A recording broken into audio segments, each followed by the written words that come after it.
Welcome to Life Meets Jason. I'm Jason. I'm on the phone through lots of technical magic. Hi, Monty. Hi, Jason. How you doing? I'm okay. How are you? It is nice to hear your southern drawl. Well, thank you. What state are you in?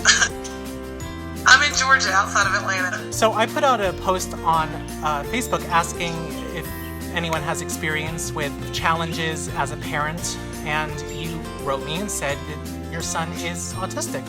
He was officially diagnosed when he was 4, but I knew something was different from like the first week. The first week? I have 4 kids. Oh, okay. So, yeah, and he's the baby. So I knew there were different things, even down to like the way that he nursed, the way he liked to be held, certain materials he didn't like on his skin, sensory type issues for the most part.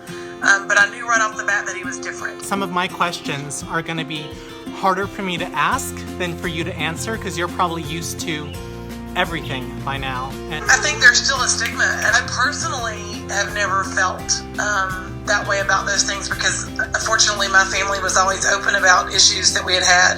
But, I find myself even now, he's 9, it's still difficult to go into public places sometimes, and he'll notice somebody staring at him, which he used to not notice.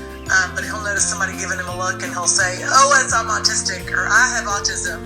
what do you think you have now that you wouldn't have had if your son hadn't been a special needs person? When you have children, you already get to see the world through their eyes. So you already get to have this whole new adventure through the eyes of your children. But when you have a child that sees the world even more differently than they do, he's very, very logical. He does it, and it makes me more conscious of things that I say and do. Tell me about that first phase where you thought, oh, he's autistic, this is my fault. I think every parent goes through that in some way, shape, or form. He was different right off the bat, so I knew it wasn't something that he had been exposed to. It is more prominent in males. Yes. It also seems to be like if they're less than 18 months apart, that seems to have something to do with it as well. There are so many things that contribute to the autism diagnosis.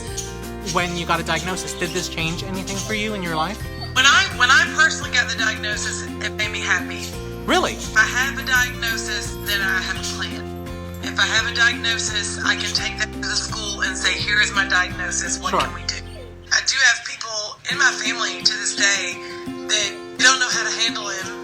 It's too overwhelming to them, so they don't try. But then my sister, who has a degree in psychology, wants to analyze him all the time. What would your advice be to new parents? You have to advocate for your child, but you have to be honest with yourself. It's very difficult to get a diagnosis sometimes because parents don't want their child to be not neurotypical. You don't want to cheat your child out of the resources, especially with autism, because sometimes they have these, savant qualities in places where they're gifted far beyond neurotypical children. Right. And, you can't tap into that if you don't know how. There's always going to be adversity, whether it be at the school, at the doctor, with your friends, or socially. There's always somebody that's going to make you feel like you're doing something wrong or that you could be doing something better. Ultimately, that's your kid. You get to make the decisions. Have you ever felt like giving up? I have said many times that if he had been my first child, I would not have had any more. When he gets upset about something, he can't see past it, and he will literally be upset about it for the rest of the day, sometimes into the next day. And sometimes it's a complete meltdown, kicking and screaming on the floor. There's nothing you can do about it. I think people don't realize the looks they give people. Yeah, looking over, you're a bad mom. You never know what somebody's going through, and you never know what kind of parent somebody is. And sometimes you may see a kid that's acting bad because they're bad and their parents don't know how to parent. But sometimes you may see a kid and it's not that. Once you have experience with it, you know that when you see it. What's in store for him? Do you worry about him out there in the world, or I do. Unfortunately, the life expectancy for autism is not as high as neurotypical people, and it's usually because of either an accident or a comorbidity. He has no sense of danger. So he could walk into a street and not look both ways before crossing it. Something that's very commonplace to other children. Right. It just doesn't occur to him that, he knows cars are on the street, Right. but if he's in the street, a car's not going to hit him. It doesn't occur to him that a car could hit him, little things like that. Got it. So yeah, I do think about that. And there are some days where I think he's going to be okay, and then there are other days where I know that he will probably live with me when he's an adult. I don't see him being completely independent. Now that could change as he gets older, but it does seem that whenever we feel like we've conquered one thing, something else pops up. That must be very frustrating for you.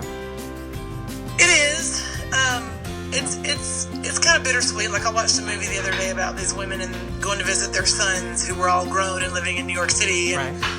and it kind of hurt my heart a little bit because I thought my son, well, he might not get married, he might not have children, Sure. he might not move out of my house. He might not have a career.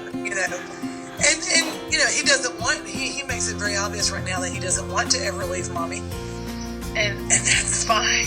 Well, he's not. He's also 9. Yeah. Exactly. Don't worry, he'll be a teenager, and autism or no autism, I'm sure he'll hate you just like every other teenager hates their parents when they're a teenager. Exactly. You take life as it comes, and if he stays with me, he stays with me. I'll teach him a song or teach him how to play the drums and take him on the road with me. It'll be all good. That'll be great. How do you view society? Has it changed over the last 9 years? People at least know that autism exists. And that's better than it used to be? Yeah. Because Okay. I think that, I think there's a lot, I think like when you and I were younger, there weren't a lot of autism diagnosis because they didn't know. Right. I'm very lucky with the therapists and stuff at his school. He's had wonderful, wonderful school teachers, and he's been able to stay on grade level, so that's cool. That's great, and he's mainstreaming.